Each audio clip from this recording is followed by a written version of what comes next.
2 Samuel chapter 17. Now Ahithophel urged Absalom, "Let me choose 12,000 men to start out after David tonight. I will catch up with him while he is weary and discouraged.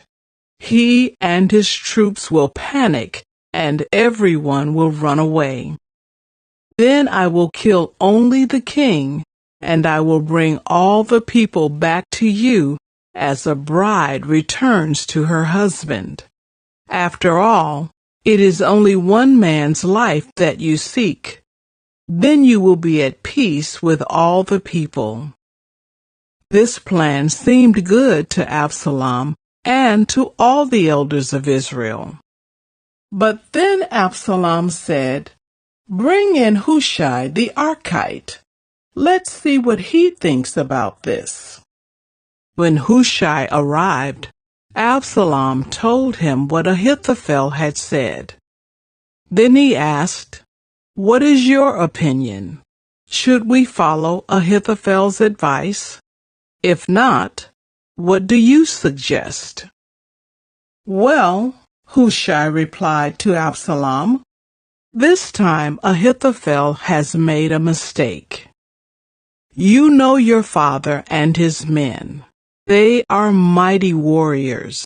Right now, they are as enraged as a mother bear who has been robbed of her cubs. And remember that your father is an experienced man of war. He won't be spending the night among the troops. He has probably already hidden in some pit or cave. And when he comes out and attacks, and a few of your men fall, there will be panic among your troops, and the word will spread that Absalom's men are being slaughtered. Then even the bravest soldiers, though they have the heart of a lion, will be paralyzed with fear. For all Israel knows what a mighty warrior your father is and how courageous his men are. I recommend that you mobilize the entire army of Israel, bringing them from as far away as Dan in the north and Beersheba in the south. That way you will have an army as numerous as the sand on the seashore. And I advise that you personally lead the troops.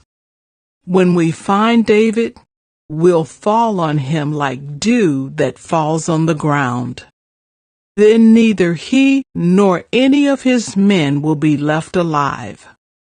And if David were to escape into some town, you will have all Israel there at your command. Then we can take ropes and drag the walls of the town into the nearest valley until every stone is torn down." Then Absalom and all the men of Israel said, "Hushai's advice is better than Ahithophel's." For the Lord had determined to defeat the counsel of Ahithophel, which really was the better plan, so that he could bring disaster on Absalom. Hushai told Zadok and Abiathar the priests what Ahithophel had said to Absalom and the elders of Israel, and what he himself had advised instead. "Quick," he told them, "find David and urge him not to stay at the shallows of the Jordan River tonight. He must go across at once into the wilderness beyond. Otherwise, he will die and his entire army with him." Jonathan and Ahimaaz had been staying at Enrogel so as not to be seen entering and leaving the city. Arrangements had been made for a servant girl to bring them the message they were to take to King David. But a boy spotted them at Enrogel, and he told Absalom about it. So they quickly escaped to Bahurim, where a man hid them down inside a well in his courtyard. The man's wife put a cloth over the top of the well and scattered grain on it to dry in the sun, so no one suspected they were there. When Absalom's men arrived, they asked her, "Have you seen Ahimaaz and Jonathan?" The woman replied, "They were here, but they crossed over the brook." Absalom's men looked for them without success and returned to Jerusalem. Then the two men crawled out of the well and hurried on to King David. "Quick," they told him, "cross the Jordan tonight." And they told him how Ahithophel had advised that he be captured and killed. So David and all the people with him went across the Jordan River during the night, and they were all on the other bank before dawn.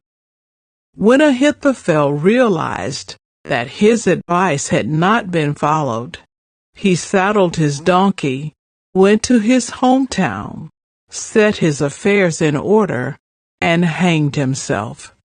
He died there and was buried in the family tomb. David soon arrived at Mahanaim. By now, Absalom had mobilized the entire army of Israel and was leading his troops across the Jordan River. Absalom had appointed Amasa as commander of his army, replacing Joab, who had been commander under David.